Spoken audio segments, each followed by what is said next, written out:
Canal del Congreso, el canal de la Unión, presenta.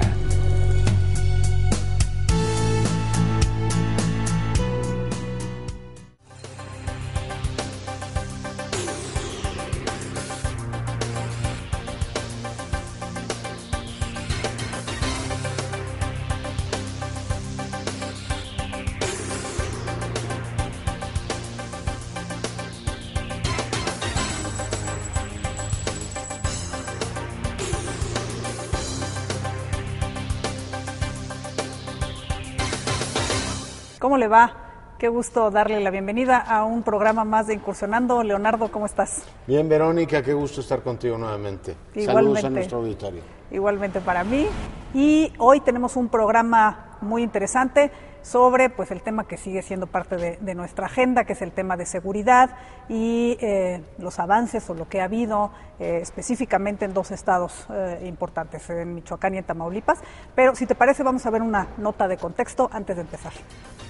Resguardar la seguridad de la sociedad es una de las prioridades que debe atender cada país. En México, en los últimos sexenios, la violencia y la delincuencia han desestabilizado la vida de los ciudadanos de diversas entidades federativas. El gobierno federal ha puesto en marcha programas para resguardar la seguridad del país. En agosto del 2013, destacaron 10 estrategias para la política pública de seguridad y procuración de justicia. Asimismo, implementó el Programa Nacional para la Prevención Social de la Violencia y la Delincuencia, que operó en 80 municipios y 2 delegaciones del Distrito Federal. Adicionalmente, a principios del presente año, se implementó el Programa para la Seguridad Nacional 2014-2018. A pesar de que, en alguna medida, dichos programas han ayudado a disminuir los índices delictivos, entidades de la frontera norte, además de Guerrero, Tamaulipas y Michoacán, donde detonó la guerra contra el crimen organizado el sexenio pasado, continúan en su combate contra la violencia. Durante esta lucha, surgieron los denominados grupos de autodefensa como otra fuerza para combatir la delincuencia. Pero al no haber un control de sus actividades, han quebrantado algunos derechos humanos y técnicamente violado las leyes mexicanas que prohíben portar armas a los civiles reservadas para el ejército. Aunque también entra la disputa del Estado de Derecho, ya que el artículo 10 constitucional establece que los ciudadanos mexicanos tienen derecho a poseer armas en su domicilio para su seguridad y legítima defensa, con excepción de las prohibidas por la ley federal y las reservadas para el uso exclusivo de las Fuerzas Armadas. Por su parte, el gobierno de Michoacán y Autodefensas han tratado de colaborar a través de acuerdos, entre ellos la entrega de armas, pero no se han logrado cumplir, debido a que sigue sin existir un trabajo en equipo. Por un lado, activistas sociales continúan su lucha contra el crimen organizado bajo sus propias tácticas, y por el otro, el gobierno implementa estrategias como la Fuerza Rural Estatal en Michoacán, así como la nueva intervención de instituciones federales de seguridad en Tamaulipas. El tema de seguridad debe trabajarse de manera conjunta entre gobierno y ciudadanos por medio de una intervención integral, además de una vigilancia permanente en todos los estados, en especial los de mayores problemas delictivos. México requiere desarrollar una cultura de seguridad nacional, en la que estén integrados la academia, el sector público y privado y la sociedad civil. Y para hablar del tema nos acompaña el doctor Raúl Benítez. Él es investigador de la UNAM, del CISAN, es también presidente de CACEDE. Te propongo, Verónica, que veamos la ficha curricular de Raúl. Raúl Benítez Manaut es doctor en estudios latinoamericanos y licenciado en sociología por la UNAM, y maestro en economía y política internacional por el Centro de Investigación y Docencia Económicas. Es profesor e investigador de la Universidad Nacional Autónoma de México desde 1983 y también ha sido docente en diversas universidades de prestigio internacional. Es presidente de la organización no gubernamental Colectivo de Análisis de la Seguridad con Democracia, AC. Desde 1985 es miembro de Latin American Studies Association y a partir del año 2000 forma parte del Centro de Investigaciones sobre América del Norte. Sus investigaciones se centran en problemas estratégicos, procesos de paz comparados, seguridad internacional, hemisférica y nacional, política exterior de Estados Unidos, México y América Latina, y relaciones cívico-militares. Ha publicado 18 libros como autor, coautor y editor, así como capítulos de libros y revistas especializadas en diversos idiomas.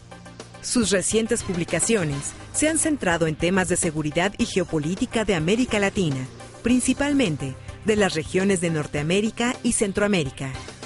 Bueno, pues vamos a platicar con Raúl Benítez. Raúl, qué gusto estar contigo. ¿Cómo estás, Leonardo? ¿Cómo estás, Verónica? Muy bien, También gracias. me da mucho gusto venir a este por programa. estar aquí. Oye, pues hablemos de lo básico. A ver, hay una nueva estrategia de seguridad en el gobierno de Peña Nieto. Podemos decir que hay algo, digamos, radicalmente nuevo a lo que se venía haciendo en el pasado. Sí hay, Leonardo, solo que se ha estado reconfigurando sobre la práctica. Cuéntanos. Aquí cabe perfectamente la afirmación que han hecho muchos analistas políticos de que el presidente Peña Nieto es un hombre pragmático. Tiene una visión pragmática, tiene una visión incluso sobre la marcha, le van apareciendo los problemas y va diseñando la forma de hacerles frente, de sacar cauces. Y esto es muy notable en el caso de Michoacán, en el caso de Tamaulipas, respecto de la estrategia que adoptó el presidente Felipe Calderón. Yo creo que en realidad Peña Nieto no tenía una estrategia alternativa diferente en campaña y los primeros meses de su gobierno. Pero la realidad se fue imponiendo, aparecieron los grupos de policías rurales en el estado de Guerrero y aparecieron los grupos de autodefensa a principios del 2013 en Michoacán, con características muy diferentes unos de otros, y esto le fue demandando al presidente nuevas circunstancias a las que no se había hecho frente en el gobierno de Felipe Calderón, y con lo cual tienen que ir diseñando una estrategia nueva. Y yo creo que la estrategia ya está configurándose, que tiene dos vértices, ¿no? A ver. Uno de los vértices es la negociación con los grupos de autodefensa, que ese es un elemento diseñado en el año 2014. En el año 2013 había mucho rechazo a eso. Prácticamente toda la opinión pública de gente conocedora del tema, los funcionarios públicos, los gobernadores de Michoacán, tanto Vallejo como el señor Reina, ahora encarcelado, decían que había que contenerlos, que limitarlos, que neutralizarlos, que casi darles... Incluida la Comisión de Derechos Humanos, ¿no? Exactamente. Muchos analistas de prensa opinaban que había que neutralizar las autodefensas lo más rápido posible porque eran un atentado contra esta teoría de que el Estado es el que detenta el monopolio del uso legítimo de la fuerza. Sí, claro. Bueno, finalmente si eran grupos que toman justicia por propia mano y en teoría... No justicia, es autodefensa, es que son dos cosas distintas. Sí. Una cosa es defenderte de una agresión que estaban cometiendo los grupos criminales y otra cosa es que además tú vas a hacer justicia. No son exactamente las mismas variables las que están aquí, porque en las encuestas de opinión la población mexicana ahora es muy simpatizante de las autodefensas, pero cuando dicen usted simpatiza con las autodefensas, la gente dice que sí, incluso más del 50% de la opinión, pero cuando le dicen está de acuerdo en que haga justicia por propia mano, dicen que no. Es una diferencia entonces, importante. ahí es distinto, a la gente no le gusta que haya jueces autonombrados y etcétera, ¿no? Pero sí, si tu vida está en riesgo, si tu familia está en riesgo, si tus propiedades están en riesgo, pues que las defiendas mínimamente porque no hay gobierno que lo hace, pues sí se considera una cosa legítima, ¿no? Entonces, ese es un componente. ¿Y el otro cuál es? El otro es la estrategia de intervención. El presidente Felipe Peña Nieto nunca quiso tomar medidas contundentes contra gobernadores, presidentes municipales, empresarios, etcétera, que estaban siendo cómplices del crimen organizado. Nunca quiso disolver los poderes en ningún lado. Siempre trataba de la conciliación con gobernadores que eran netamente o ineficaces o plenamente corruptos. Y los golpeaba en prensa, pero no actuaba. Verbalmente, pero no tomaba acciones contundentes. Quizás no tenía la fuerza política para hacerlo, pero tampoco estaba en la mira de su estrategia. Nunca se dijo que se debía de disolver poderes. El presidente Peña Nieto, con este pragmatismo que ya señalamos que lo caracteriza, pues sí lo hace y nombra un interventor y disuelve de facto los poderes establecidos en el Estado. El interventor interviene en los programas federales, los presupuestos federales, nombra funcionarios públicos. De hecho, coordina todos los esfuerzos desde los militares hasta los de salud, hasta los de comunicaciones y transportes, etcétera. La cultura. Cultura. Sí. Entonces, es una intervención integral la que se observa en Michoacán, y esa estrategia de intervención yo sí podría decir que es un componente nuevo, al que le agregan una cosa que no estaba en la estrategia contra los carteles, que era la política de prevención, se inserta, y entonces ahora hay una lógica que va unificándose. Falta ver el resultado de esto, pero sí hay una estrategia nueva. ¿Tú dirías que se está de alguna manera leyendo mejor la situación o se tienen más capacidades para enfrentar? Porque tú decías ahorita algo interesante, decías, a lo mejor no había una estrategia a priori, como mucho se le criticó a Calderón de que no hubiera una estrategia a priori, de que se habían lanzado a la guerra contra el crimen organizado sin una adecuada estrategia o planeación. Ahorita lo que estamos viendo es esa capacidad de reaccionar ante fenómenos que son distintos y no tratar de usar la misma estrategia para todo o la intervención militar simplemente discriminada. Entonces hay una mejor capacidad de entendimiento, de lectura. Sí, mira, la estrategia de Calderón sí estaba planificada, pero era muy unilateral sobre la contención militar, el uso de las Fuerzas Armadas, etcétera. Esta es más multidimensional, más integral, más pensada.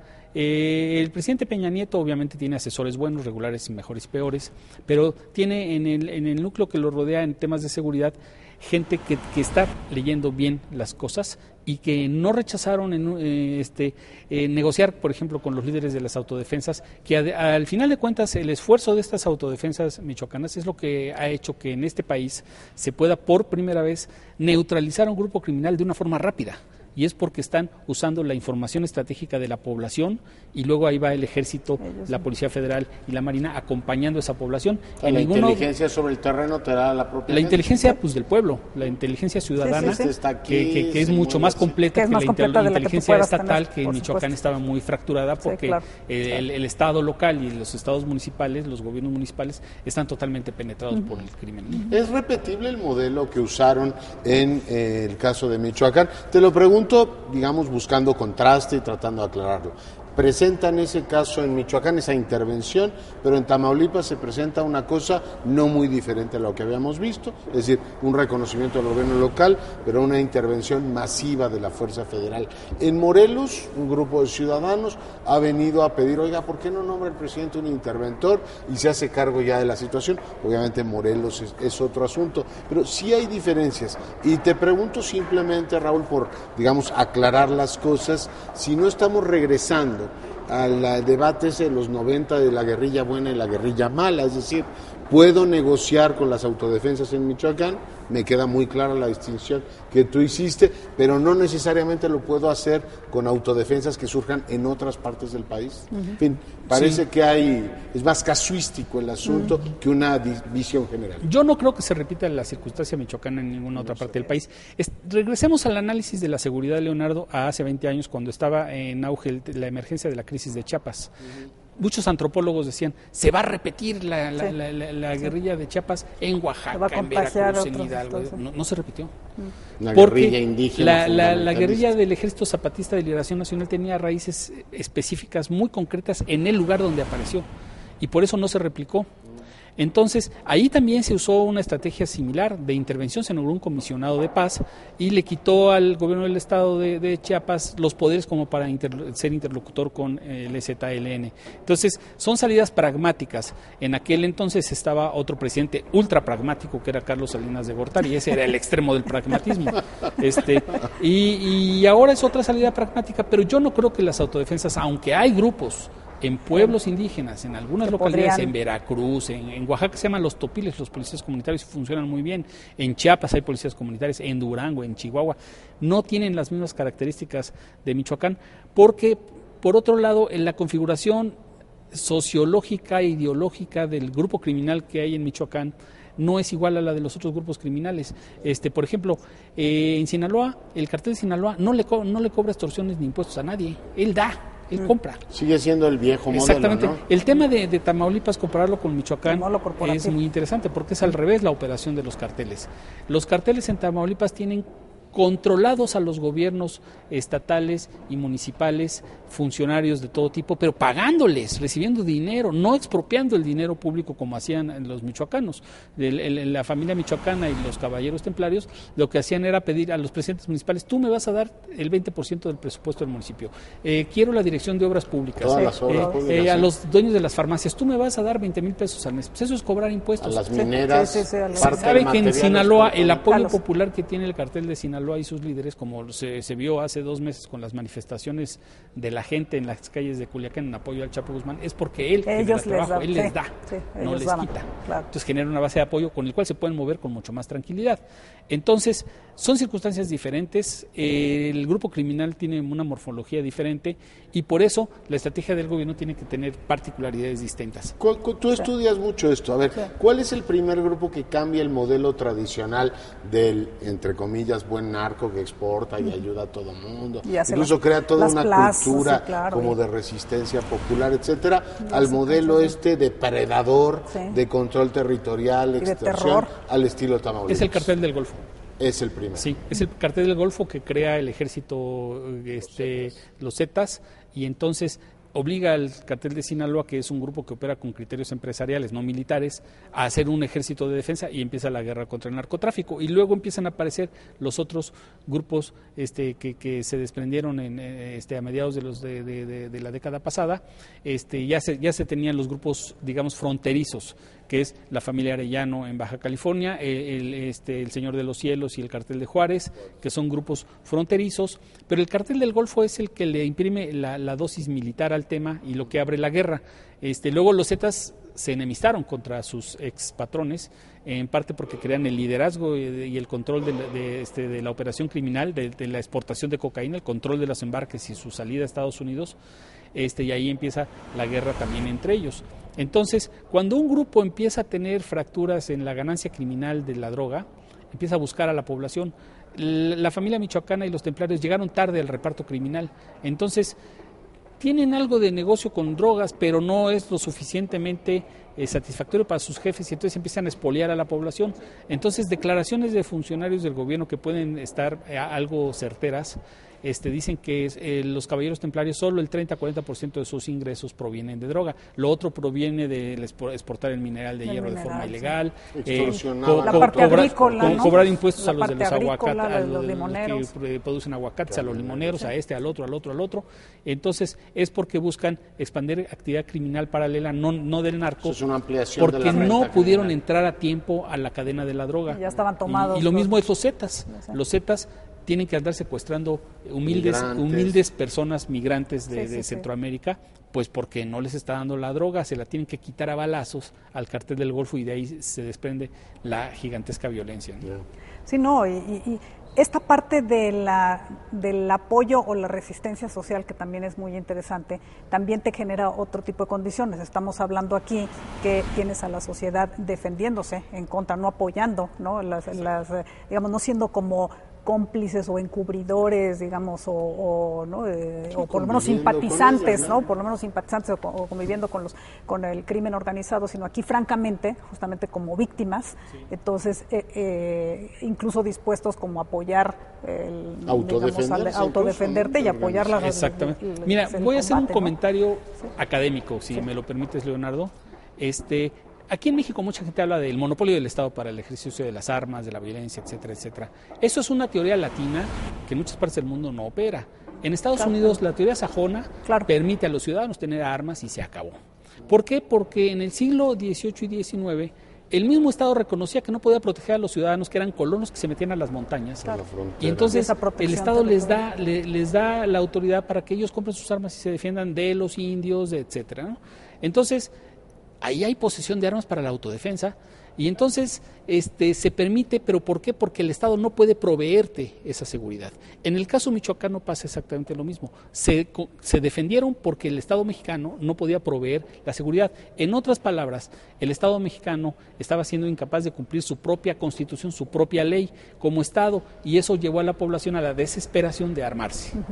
Yo creo que es un apunte fundamental. Sí, porque he oído mucho esto de si nos estamos desviando del Estado de Derecho, todo, pero hay efectivamente un punto muy interesante que pones, además en clave, digamos, de teoría clásica, lo cual es muy sugerente. Tenemos que ir a una pausa, Verónica. Sí, y volvemos sobre este muy interesante tema. No se vaya, es muy breve. El Sistema de Seguridad Nacional funciona a través del Ejecutivo Federal, el Consejo de Seguridad Nacional y el Sistema Nacional de Inteligencia.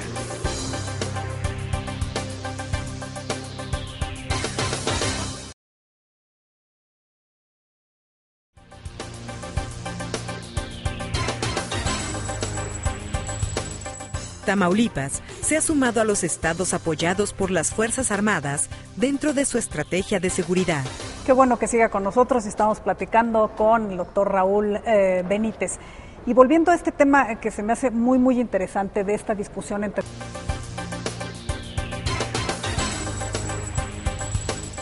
Tamaulipas se ha sumado a los estados apoyados por las Fuerzas Armadas dentro de su estrategia de seguridad. Qué bueno que siga con nosotros. Estamos platicando con el doctor Raúl Benítez. Y volviendo a este tema que se me hace muy, muy interesante de esta discusión entre Estado de Derecho y la realidad, digamos, ¿no? A la cual tenemos que enfrentar y que, como bien dices, este gobierno ha enfrentado de forma pragmática. Hay dos frases del comisionado Castillo que me parece que pintan muy bien la situación y te las quiero poner. Una, el que dijo, no, esto es una situación inédita en Michoacán, no había protocolos para actuar en esta situación, no hay un manual que atienda específicamente esta situación. Y dos, para el tema de lo que se hizo con las autodefensas, es decir, aquí, a diferencia de lo que pasó, por ejemplo, en Chiapas, que tú recordabas hace 20 años, estamos frente a un grupo que no está combatiendo al Estado, sino que al contrario, está buscando que el Estado tome su papel. Entonces, es decir, no está peleando contra el Estado. A mí me parece que eso te pinta muy bien el por qué entrar con esta estrategia diferente, ¿no? Exactamente. Mira, las autodefensas, la diferencia con los zapatistas podría ser esa. Primero, no están contra el gobierno, los zapatistas sí lo están, y los zapatistas aparecían encapuchados, ellos dan la cara.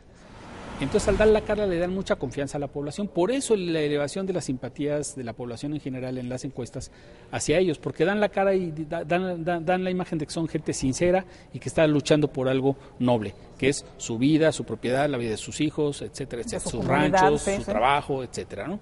Entonces, aquí el tema es que la misma autodefensa le está diciendo al Estado, oye, sé más jovesiano, ven y haz la ley. Sí, hasta cargo. Yo quiero que tú vengas, te voy a echar la mano porque yo también tengo armas, pero yo no solo tengo armas, tengo una cosa más importante que las armas, que sé dónde están los enemigos. Exactamente. Y eso es lo que ha pasado. Y entonces, es mi territorio, por eso, por ejemplo, el gobierno mexicano pero no te quiero suplantar. Se ha podido tardar 20 años en capturar al Chapo Guzmán. El gobierno de México no ha podido desmantelar el cártel del Golfo en 15 años, pero a los caballeros templarios en 3 los pone contra la pared, en 3 meses los pone contra la pared de forma inédita. ¿Por qué? Porque están usando toda la información del pueblo y contra ellos y la voluntad del pueblo para que no se repitan esas circunstancias. Por supuesto que eso tiene muchos problemas presentes y futuros, evitar que se distorsione eso, la institucionalización en policías, el uso de todo armas. eso, el uso de las armas exclusivas del ejército, todo eso genera polémicas. Pero hay un hecho básico, es como regresando a las bases de la Revolución Mexicana. Incluso yo podría decir, el PRI es el partido de la Revolución Mexicana y está regresando a las formas de hacer política de los años 20 y de los años 30, mandando comisionados interventores. Era lo que hacía Lázaro Cárdenas en todos los estados del país. A pacificar los estados con sus interventores militares. El tema es la solución de continuidad, Raúl, que me encantaría que me digas por dónde va, porque son muchos años ya de intervenciones federales con modalidades diferentes y el gran asunto es, si nos remitimos a la plástica de Michoacán, al señor que apodan el papá pitufo, decir ya con uniforme, ya somos gobierno. Es decir, entro a la institucionalidad y ahora voy a luchar con Castillo. Las fuerzas estas rurales dicen que están definidas como fuerzas locales, es decir, su jefe va a ser el gobierno de Michoacán. Tú ya hablabas del caso Reina, está en la cárcel, Vallejo no tiene absolutamente ningún control y la dependencia es federal. Y uno se pregunta, es decir, pensando en la probable institucionalización de ese modelo, pues si no hay un tejido político que sostenga, tejido político institucional me refiero, que sostenga los gobiernos locales, la mitad de los alcaldes están metiendo a la cárcel, a las policías las han tenido que disolver y una de las condiciones de los comunitarios era, oiga, no nos manden policías de otras partes, aquí nos cuidamos nosotros porque este es nuestro territorio. Es decir, no sé cómo se va a dar la solución de continuidad, de permanencia, digamos de rutinización, por decirlo de alguna manera, de este arreglo que hoy estamos viendo en Michoacán. Mira, la parte militar y policía que está más o menos clara. Se están usando a los grupos locales, se transforman en policías. La parte política yo la veo clara en el corto plazo. Va a haber elecciones para alcaldes municipales. Seguramente muchos líderes de las autodefensas, si se ponen como líderes políticos para gobernar sus municipios, van a ganar. Entonces próximos es uno de los alcaldes. desafíos de los partidos, porque ellos rechazan a los tres partidos, al PRI, al PAN y al PRD, los tres les han fallado. Si la ley les favoreciera candidaturas municipales, los independientes, partidos locales, quizás por ahí podrían institucionalizar el poder político. Yo creo que lo que falta en Michoacán es que de una vez la Suprema Corte de Justicia del país reconozca que el sistema judicial mexicano no sirve para nada a nivel municipal y estatal, y que haya una intervención judicial que se sustituya a los ministerios públicos de los pueblos, se manden interventores externos, que se abran oficinas de quejas de la población completamente controladas para que no haya filtraciones de información de lo que la gente diga, y entonces también se restaure el Poder Judicial. ¿Por qué? Porque parte de eso es el tema de la justicia. Ya está medio resuelto el tema policíaco, se va a resolver el tema político con las elecciones municipales, falta la intervención judicial, y luego ya también se está implementando el programa de prevención que se implementa a través de la Secretaría de Gobernación, la Subsecretaría para la Prevención del Delito, pues acompañando todo ese esfuerzo. Pero yo creo que en este momento sí hay elementos para decir que la teoría de la intervención funciona, pero hay que llegar a la Suprema Corte de Justicia que de una vez digan: el sistema judicial mexicano no está sirviendo para los intereses de la población de México. Y ahí no estamos hablando de Michoacán, también hablamos de Morelos, de partes del Distrito Federal, de Ecatepec, de muchos lugares. Pero ¿tú no crees que el nuevo modelo de justicia penal y todo lo que se está arrancando, alcance para... Pues es tan lento que no lleva la velocidad que la reconstrucción policíaca. O sea, el modelo de justicia penal, ¿cuántos juicios está resuelto en Monterrey y en Chihuahua donde está operando? Son 3 entidades. Entonces, Oaxaca se está implementando en Morelos, y en Morelos la situación está igual o peor. Entonces, la velocidad de ese modelo, hacer jueces apropiados para ese modelo, jovencitos que sustituyan a los viejos y mañosos y colmilludos y corruptos ministerios públicos, no es una cosa fácil. Oye, Raúl, me parece muy redonda tu formulación, pero déjame hacerla de abogado del diablo. Es decir, hay un momento en el cual tú dices, bueno, todo este edificio se puede mantener como, digamos, en construcción de instituciones. Sí. El tema es cuando se salga la federación, la correlación de fuerzas puede volver a ser, digamos, muy favorable a los grupos criminales, que ya hemos visto. Yo recuerdo una intervención federal en Apatzingán con muchos problemas, pero finalmente se sale la federación y hay una reconstrucción del tejido criminal. También en Tamaulipas lo hemos visto. Es decir, ¿cómo garantizas que esa correlación de fuerzas ya en el terreno, independientemente de que las autodefensas se hagan alcaldes y se reconstruya el tejido político, no vuelva 4 años después a lo mismo? Bueno, mira, Leonardo, aquí hay que tener en cuenta que el presidente, si ya se está gastando capital político en esto, tiene que gastárselo bien y meter al presupuesto eso. Esas intervenciones no son de corto plazo. Eso tarda 5 o 10 años. Y eso se tiene que saber. En Tamaulipas, en el 2005 se implementó la operación Nuevo Laredo Seguro. Mandan 3 meses al ejército, limpian de narcos y se van y regresan los narcos. Y los narcos regresan enojados con sus camionetas y sus armas, ¿no? Tiene que ser unas ocupaciones militares de largo plazo, ocupaciones judiciales, ocupaciones del programa de prevención de largo plazo, como el Todos Somos Juárez, que bajó las tasas de homicidio en Ciudad Juárez a la mitad, una intervención integral en Juárez, multidimensional, con muchas políticas preventivas, instalando políticas de acceso a los jóvenes humildes. ¿Lo de Michoacán se parece a lo de Juárez? Se tiene que parecer, porque va a llegar un momento a la confluencia, se tiene que pasar de lo policíaco con las autodefensas institucionalizadas a la reconstrucción del tejido social. Aunque aquí se fue más lejos, porque el nombramiento del comisionado y casi de un gabinete paralelo, un gabinete espejo, esto sí no se había dado en otras pues yo harían interventores por municipio, con esos municipios donde están, y nombraría interventores. Bueno, Juárez, el que era ministro, secretario de la Reforma Agraria, Escobar, fue el interventor del órgano. Claro. Y ejercía como, además pero era un municipio, exactamente, no un estado. Además esos municipios pues, viven de los dineros federales, entonces el presidente puede decir, bueno, el dinero federal del gobierno federal lo va a administrar tal persona en tal municipio, y hay un presidente municipal que lo llamas para que firme el papelito. ¿Y políticamente resistente? O sea, ¿puede resistir una intervención larga de la federación? Yo la impresión que tengo es que también el presidente ya no sabe cómo salirse de eso. Yo creo que sí. Mira, por ejemplo, hay intervenciones que tú no puedes quitar, las de los puertos. Sí, por ejemplo, la Marina en el puerto de Lázaro Cárdenas y el Ejército en la ciudad de Lázaro Cárdenas, los dos en conjunto, eso no lo puedes tú quitar. O sea, no es de que ya llegué limpio y regresan todos los que administran los puertos. Las capitanías de los puertos están totalmente corrompidas, etcétera, etcétera. Ayer platicando con un capitán de navío que tú conoces, no voy a dar el nombre porque estamos en la televisión, platicamos muy largo de esto, dice, si no nos quedamos ahí 5 o 6 años, eso va a regresar. Los chinos van a regresar con sus mafias, igual que van a buscar otro tuta y otros caballeros templarios. Eso es así. Y tan rápido se movieron los criminales, porque todavía tienen redes de control de la minería, que en 2 meses ya estaban en Manzanillo. Exportando desde Manzanillo. Y si controlas Manzanillo, claro, se van a ir moviendo. los chinos que sí son globales y conocen de globalización, no como en México. Van a buscar se van la a ir a salida Panamá, por otro lado y le van a dar la vuelta. El mineral por Tampico y por Coatzacoalcos y por Veracruz. Por recursos no paramos. Pues para eso está la ampliación del está. canal funcionando. Ya en un año se abre y ahorita todavía ya hay paso de los datos. Vamos a recorrer. Si puedes llegar desde aquí hasta China, pues dar una pasadita por el canal de Panamá. Cártel del Pacífico lo hacen en Coatzacoalcos. Oye, yo tengo una preocupación, porque tú dices el tema político crees que más o menos está resuelto. Sin embargo, no, hay no está elecciones. resuelto. Se puede resolver. Se puede Estoy de acuerdo. Pero sin embargo, tenemos no solo elecciones de municipales, elecciones en Michoacán, va a haber una elección de gobernador el año que entra.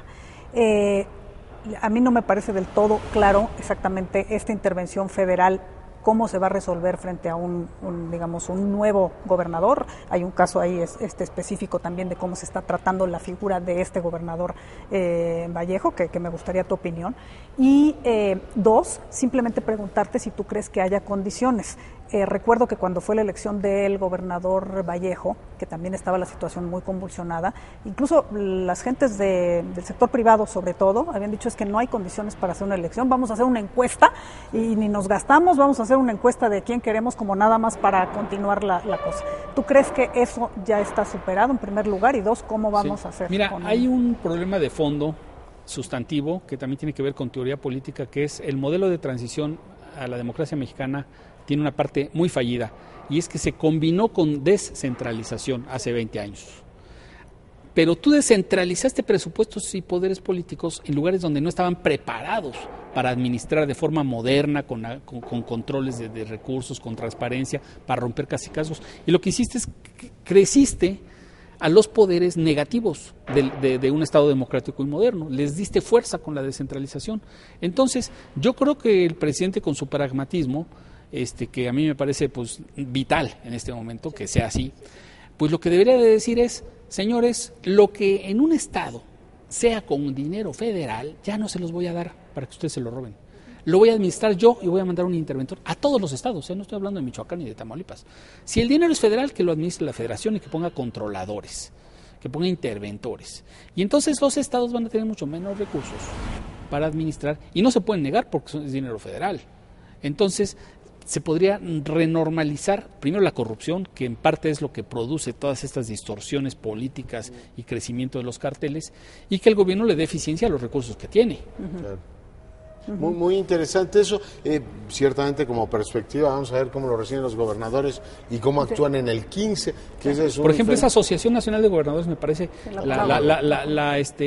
la agrupación mafiosa más nefasta de México en este momento. Es asociarme para robar lo que me regala el gobierno federal.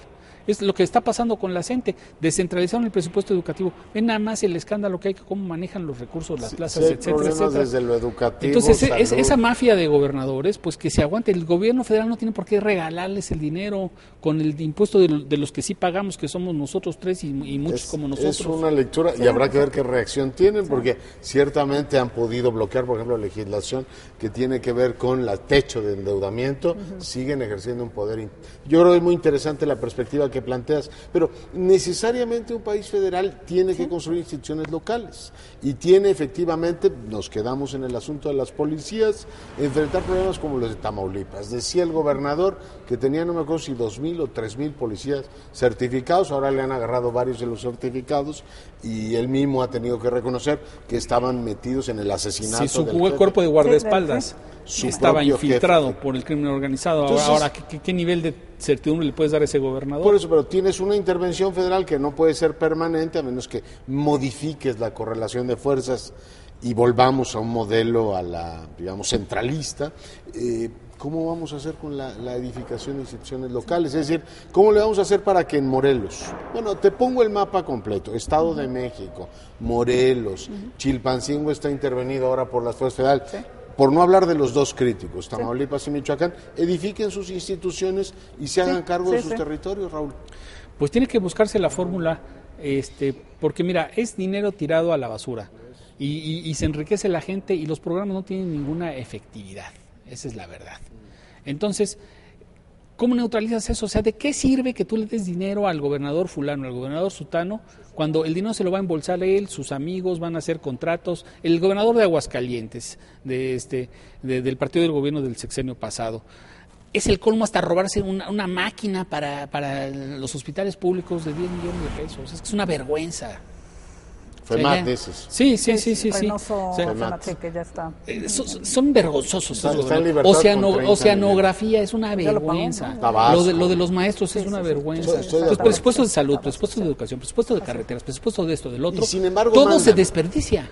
Y sin embargo mandan, es decir, ¿cómo pues mandan porque eso? Les das más poder político, dale dinero a alguien y tiene más poder. Leonardo, eso es una ecuación desde que existen los chinos. El tema es que ellos controlan la Cámara de Diputados. Pues los diputados responden en última instancia a la lógica presupuestal de los gobernadores. Pero si hubiera transparencia, si hubiera rendición de cuentas, aunque respondan a la lógica de los gobernadores, tu diputado ya no puede estarle pidiendo un moche a tal presidente municipal, porque ahora resulta a la inversa, ¿no?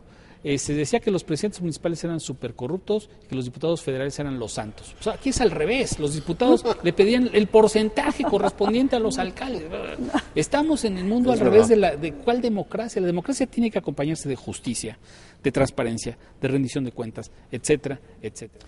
Tienes toda la razón. Es una brevísima pausa, estamos conversando con Raúl Benítez, regresamos. El 14 de abril se firmaron 11 acuerdos entre el gobierno y 20 líderes de grupos de autodefensas de Michoacán. Cada acuerdo tenía como fecha límite para su cumplimiento el 10 de mayo.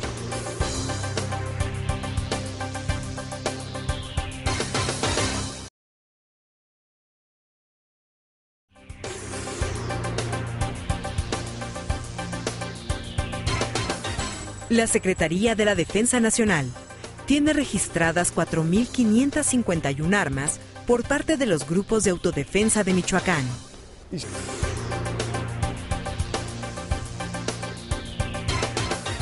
La Secretaría de la Defensa Nacional tiene registradas 4.551 armas por parte de los grupos de autodefensa de Michoacán. Y seguimos conversando con el doctor Raúl Benítez, investigador de la UNAM, presidente de CACED. Raúl, me gustaría, ya que te tenemos aquí, que nos ayudaras a hacer un balance de las grandes decisiones que ha tomado el gobierno de Peña Nieto en materia de política en seguridad.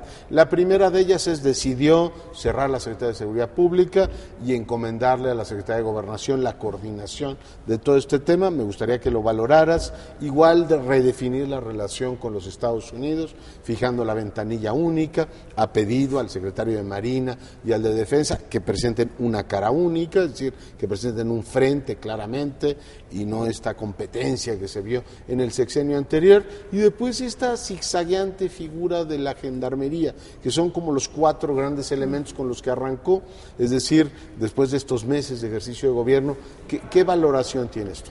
Mira, de la disolución de la Secretaría de Seguridad Pública y el traslado por vez consecutiva, como estaba antes del año 2000 en la Secretaría de Gobernación, yo lo veo muy sano por lo que había pasado con la Secretaría de Seguridad Pública durante 12 años.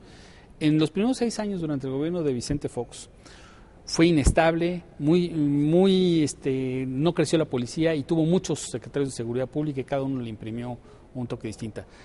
En el gobierno de Felipe Calderón solo tuvo un secretario superpoderoso, pero no controlaba la policía, creció desmesuradamente sin control. Entonces aparecieron esos incidentes terribles en Morelos de que la Policía Federal atacó a la Marina y a un agente de Estados Unidos infiltrado de narcotraficantes en el aeropuerto capitalino, etcétera, etcétera. Entonces la concentración de poder en una sola persona sin control obligó a Peña Nieto, de forma pragmática, como decimos, pues a recapitular, regresar a las estructuras anteriores y es lo que yo estaba señalando de la descentralización o centralización. Pues si algo no funciona descentralizado, pues recentralízalo. Sí, claro. Sí. La ventanilla única con Estados Unidos es única hasta cierto punto nada más. No todas las agencias que están involucradas en el programa de Iniciativa Mérida, no todas tienen que pasar por la Secretaría de Gobernación. En lo formal sí. Lo que hubo fue un paso de las comunicaciones oficiales de la embajada en los programas de cooperación y seguridad, de la Secretaría de Relaciones Exteriores a la Secretaría de Gobernación, y algunas dependencias como la Armada y el Ejército siguen teniendo canales de comunicación individuales, porque hay cosas muy delicadas. Por ejemplo, todo el mundo dice, se reconoce que Estados Unidos ayudó en inteligencia para capturar al Chapo Guzmán, pues no van haciéndole del conocimiento de muchas gentes, mañana vamos a capturar al Chapo, porque entonces puede haber una filtración y no hay captura del Chapo si hay una filtración. Entonces, todavía hay comunicaciones en la parte de inteligencia pues muy directas para evitar pues que no salgan bien las cosas, y la Secretaría de Marina ha demostrado pues que tiene una gran modernización de sus estructuras con mucha eficacia. Entonces, esta concertación, llamémoslo así, entre el Ejército y la Armada ha sido muy exitosa y muy positiva. Es muy bueno que las fuerzas militares se coordinen en sus operativos, porque esto no podía funcionar así. En este momento el experimento de operación conjunta más importante es en Lázaro Cárdenas, porque la Marina controla el puerto, el Ejército la ciudad, y funciona muy bien, ¿no? Ojalá y se queden un buen rato. ¿Y en Tamaulipas están operando? En Tamaulipas también están operando, lo que pasa es que en Tamaulipas la intervención todavía no tiene un elemento que cuaja, es muy unilateral todavía, es más de lo mismo, pero con mucho más recursos militares y policíacos y de la Marina. Entonces, no se ve esa multidimensionalidad como en Michoacán, no hay un interventor político que maneje los presupuestos, etcétera. Le están dando un voto de confianza al gobernador. Yo no le daría ningún voto de confianza a ningún gobernador de Tamaulipas desde hace 20 años. ¿Tú repetirías el esquema del interventor? No, pues es que 3 gobernadores son elevadamente sospechosos de narcotráfico. Muchos tienen hasta casos abiertos en Estados Unidos y todavía confían en esos gobernadores. Bueno, pues, por favor, ¿no? Alguien que en un pueblo mueren primero 72 migrantes, luego 6 meses después 150 y no se entera de que por ahí pasan migrantes, bueno, esos gobernadores dan una lástima, pero son muy nocivos para la seguridad de Tamaulipas. Lo de la gendarmería es otra cosa, Leonardo. Yo creo que es un intento que originalmente sonaba bien en campaña, que no cuajó bien, que generaba... se debía a la gran crisis de la Policía Federal, ¿no? Se debía a la gran crisis de la Policía Federal a generar un modelo alternativo de policía, donde en otros países hay modelos de policía militarizada, exitosa, con buena doctrina, con buen entrenamiento, con buen reconocimiento de la población. Y se hablaba del modelo francés, se hablaba de la reconciliación de México con Francia por los desacuerdos que hubo en el gobierno de Felipe Calderón por el tema de la señora Florence Cassés y la crisis de la justicia mexicana que se evidenció con el tema de Florence Cassés y de la Secretaría de Seguridad Pública. Entonces, este tema de la gendarmería es el más, digamos, que le ha causado menos resultados al presidente. Ya no saben qué hacer con la gendarmería. Sí. El entrenamiento de los gendarmes yo no creo que tenga mucha diferencia con el entrenamiento normal que le dan a los policías federales, los entrenan en el mismo lugar, etcétera. El Ejército dijo, yo ya no quiero seguir con este cuento de la gendarmería. Al principio se estaban entrenando por el Ejército y luego nunca se supo, pero lo que sí se sabe es que ya dejaron de entrenarlos. Le dijeron, gendarmes con policías, y si los militares los van a entrenar, los militares los van a controlar después, a tener los mandos. Eso ya se salió como proyecto. Entonces, pues que eran 8,000, que luego 5,000, que luego 6,000, que luego 4,000, no se sabe de qué va a ser. Va a ser una unidad de la Policía Federal, la 7ª División. Y va a tener pocos hombres y se va a distribuir en distintos lugares, puertos, aeropuertos, fronteras. Exactamente. Pero ya no ya no es la gran opción policíaca nueva que va a resolver el problema policíaco en el país. Va a ser un capítulo de la Exactamente. Eso yo creo que fue el traspiés de lo que se diseñó en campaña y en el año 2013 más pronunciado. Ahora, otras cosas también. Hay lugares donde no deberían de estar como están y están como están, que es el Estado de México. Es el estado del presidente, el estado más grande del país, más rico del país, que no merece estar como está y sí merece una intervención como la de Michoacán, y ojalá y la hubiera en algunos municipios, ¿no? Bueno, yo no creo que todo el estado, pero sí la zona conurbada oriente, yo creo que merece una absoluta intervención, al igual que algunas partes del DF, en algunos lugares de Iztapalapa, algunos polígonos de Iztapalapa, etcétera, pues también ameritan la intervención, ¿no? Oye, además de digamos, como características del tema de seguridad, de la estrategia de esta administración del presidente Peña Nieto, la parte pragmática me queda clarísimo, es decir, un enfoque muy pragmático. La parte de recentralizar digamos, facultades frente a tú decías, un federalismo que pues, por lo pronto pues sí está en crisis, o se hizo una descentralización, digamos, que se descuidó o se descontroló. Y hay una parte que me parece que fue muy enfático el gobierno, de volver a poner orden. ¿Tú crees que por lo menos desde el principio se está viendo, es decir, está surtiendo efectos esta idea de volver a poner orden? Un poco es esto lo que hablabas. El orden el orden es también pragmático, depende del lugar donde lo quieras imponer y con qué. Entonces, en Michoacán pues tuvieron que usar a las propias autodefensas, a la propia población para poner el orden, y están interviniendo muchas áreas del gobierno de forma, yo creo que correcta. Entonces, depende cuántos recursos metas, sobre qué y si es eficiente la intervención. Hay que hacer acuerdos políticos con mucha gente, con muchos gobernadores, con muchos alcaldes municipales. Se tienen que convencer de que en vez de mantener tajadas del presupuesto, le cedan algo a la federación para restaurar el orden mínimo de la convivencia que la población requiere urgentemente en algunas partes. Y el presidente pues es interventor, y eso está bien en lugares donde se requiere urgentemente la intervención, ¿no? En lugares donde no se requiere una intervención, por supuesto que no se debe de hacer una intervención de poderes municipales y locales. Mucho más de la mitad de México está funcionando con regularidad, o sea, tampoco hay que decir que el país está en condiciones así. Sí, claro. O sea, el Distrito Federal no está así, el sureste del país no está así, algunos estados del centro del país no están así. En algunos estados del norte del país hay una restauración institucional exitosa, en Tijuana, hasta en Ciudad Juárez hay éxitos. En Monterrey, la Fuerza Civil está dando resultados muy exitosos. Entonces, hay muchos claroscuros, hay muchos éxitos, hay algunos fracasos. En este momento es Michoacán y Tamaulipas, hace 5 años eran Baja California y Chihuahua, y así se va moviendo la geografía de la ingobernabilidad o del crimen, ¿no? Ciertamente muy ligado a la violencia. Otro de los componentes importantes que me gustaría que valoraras, desplegado por el presidente, no solo en su discurso, sino en la creación de una subsecretaría, es enfrentar el tema con prevención.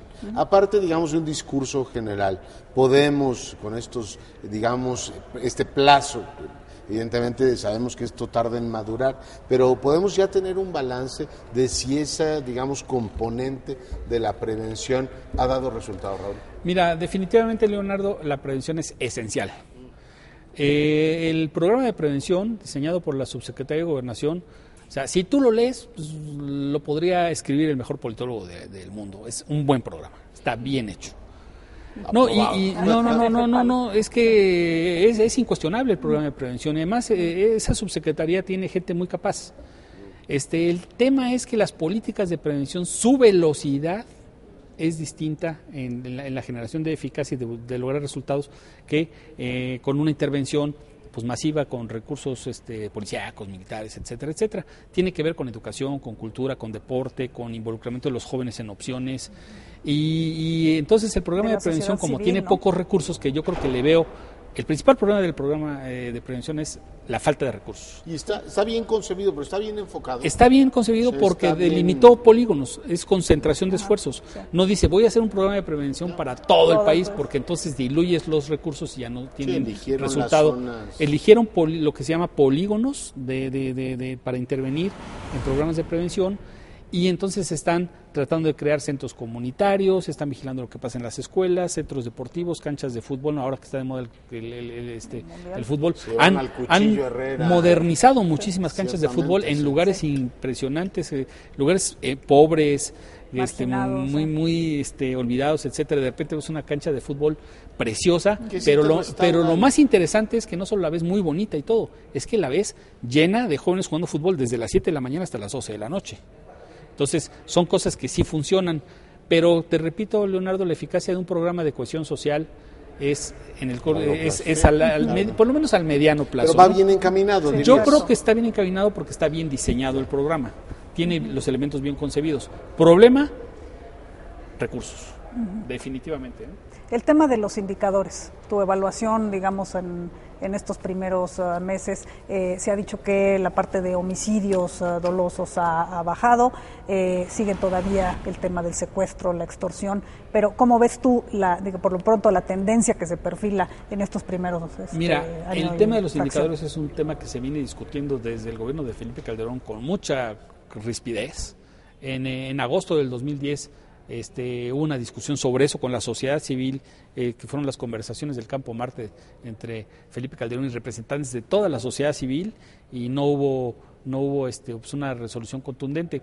Si este gobierno hiciera una encuesta o un esfuerzo estadístico como el que hizo con el tema educativo el INEGI, y lo hiciera sectorializado, tendríamos un panorama muchísimo mejor del diagnóstico que tenemos que tener. O sea, yo exhortaría al gobierno a hacer lo que hizo con el INEGI en el tema de seguridad. Un censo de seguridad. Ir comandancia por comandancia, cuántos policías hay, qué edad tienen, qué problemas de salud tienen, etcétera, etcétera, y empezar a ver el estado de la fuerza, cuánto ganan, quién gana más, quién gana menos, qué recursos tienen, cuáles son sus instalaciones, y luego ver el pie de fuerza y sus condiciones, las cifras de crimen, de violencia, de secuestro, etcétera. Ahora, el secuestro, pues el presidente mismo ha reconocido que se ha ido para arriba. Ese es un problema tremendo, ¿no? Ya. Que no necesariamente hemos encontrado la cuadratura del círculo, aunque también hay novedades en el asunto. Hay un comisionado que se dedica precisamente a coordinar esos esfuerzos, pero yo recuerdo que desde la figura del comisionado de seguridad, nacional de seguridad, a mí me parece muy interesante, ¿eh? Pero está en él y está el que lleva los secuestros, específicamente, ¿no? Para el tema secuestro, es un fiscal. Renato Salce. Es un fiscal, digamos, un comisionado fiscal de la Procuraduría. Que coordina los esfuerzos de todas las entidades. Creo que es el viejo modelo ya delineado en el acuerdo del 2008, cuando era todavía procurador Medina Mora, decir, les vamos a crear a cada una de las entidades unidad antisecuestros, y no necesariamente han funcionado por las debilidades del federalismo que tú comentabas en el Se dice anterior. que solo 3 estados de la República están funcionando bien las unidades antisecuestros, entonces entre ellos Puebla, por ejemplo.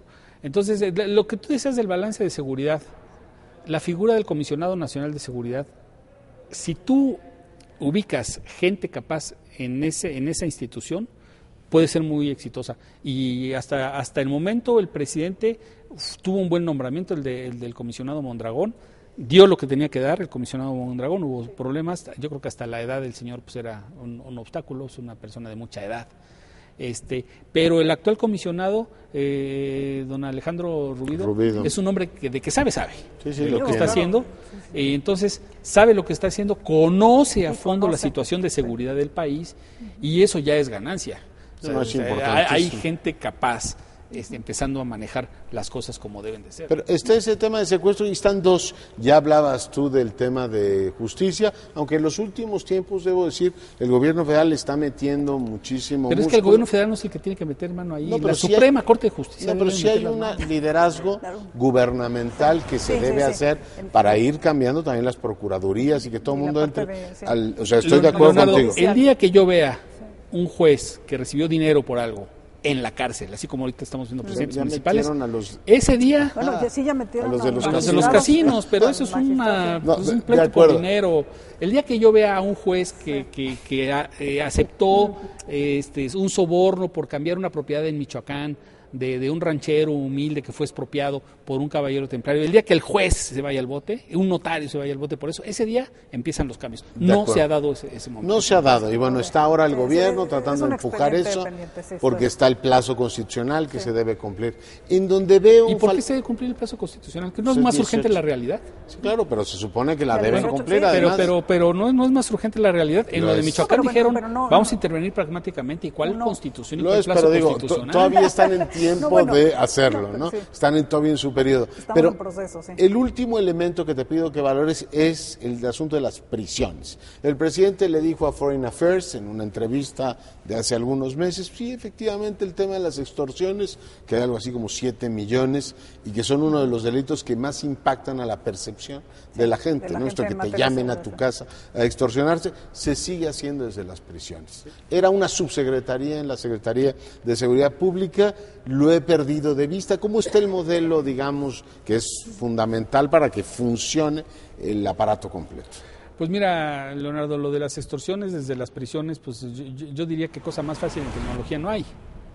Y sin embargo, pones unos buenos aparatos bloqueadores, que los hay.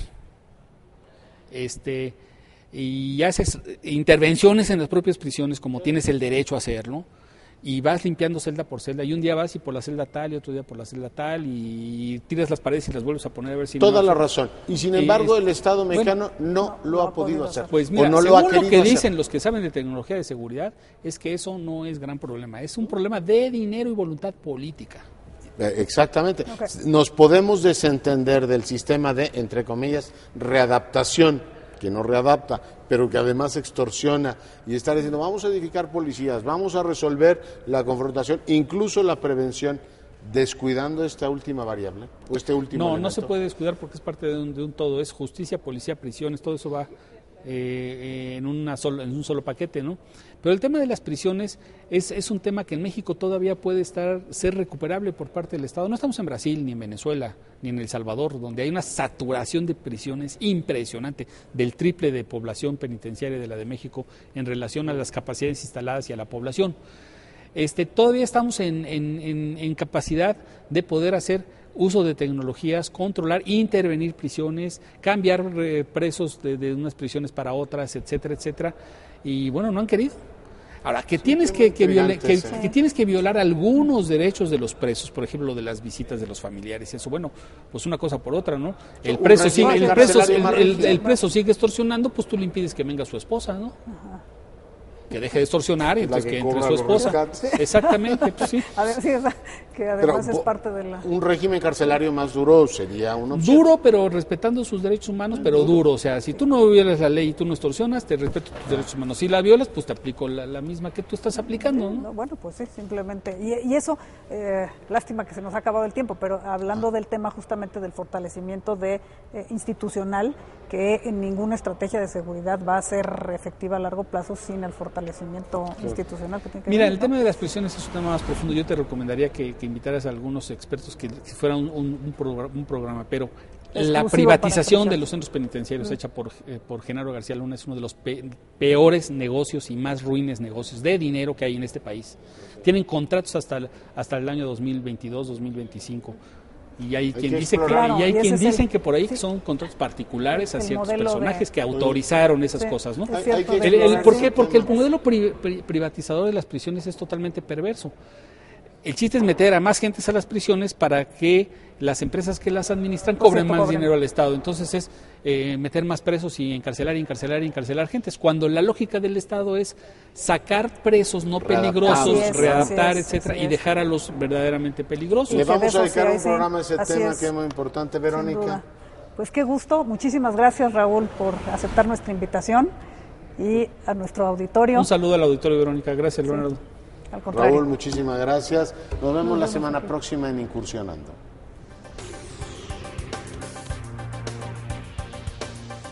La Fuerza Rural Estatal de Michoacán se ha puesto en marcha en 3 municipios del estado: Tepalcatepec, Buenavista Tomatlán y Cualcomán. Para más información sobre autodefensas y seguridad pública, puede consultar el buscador de la página de la Presidencia de la República, www.presidencia.gov.mx. La página de la Secretaría de Seguridad Pública, www.ssp.gov.mx. Y el apartado Temas de Interés de la página de la Secretaría de la Defensa Nacional, www.sedena.gov.mx.